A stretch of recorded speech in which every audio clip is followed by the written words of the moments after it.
Si t'as déjà eu une job plate dans un bureau gris, où il y a juste le son du clavier puis l'odeur du café cheap, ben Sévérance, il va te trigger des souvenirs traumatisants. Les corridors sont trop longs, il y a des tournants qui donnent l'impression que tu viens d'entrer dans un autre monde, et il y a zéro fenêtre. C'est comme si les backrooms puis un cauchemar corporatif avaient eu un bébé. Si les backrooms avaient été un show télé, ce serait peut-être bien ça. Tout feel étrange, liminal, symétrique, parfait, trop propre, mais dans un style vieillot qui date d'un futur qui est jamais arrivé.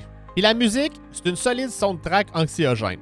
Des petits bruits de piano répétitifs qui te grugent le cerveau pendant que les personnages fixent le vide en se demandant ce qui se passe. Ça donne un feeling de solitude intense, comme si tout le monde était un petit rat de laboratoire dans un labyrinthe sans sortie. Parce que t'as pas juste envie de savoir ce qui se passe dans l'entreprise, t'as envie de comprendre pourquoi quelqu'un accepterait de se faire splitter en deux de même. C'est un peu comme une secte. Au début, ça a l'air juste creepy, mais plus tu creuses, plus tu vois que c'est vraiment weird. Après 2 épisodes, une chose est sûre, soit Sévérance va devenir une des meilleures séries que j'ai jamais écoutées, soit ça va me rendre parano à vie, aussitôt que je commence à voir des open space un peu trop bien rangés. Mais pour l'instant, j'ai vraiment hâte de savoir ce qui se cache derrière ces maudits bureaux blancs. Il y a 2 saisons disponibles sur Apple puis Prime, puis jusqu'à maintenant, j'y donne un solide 9.5 sur 10.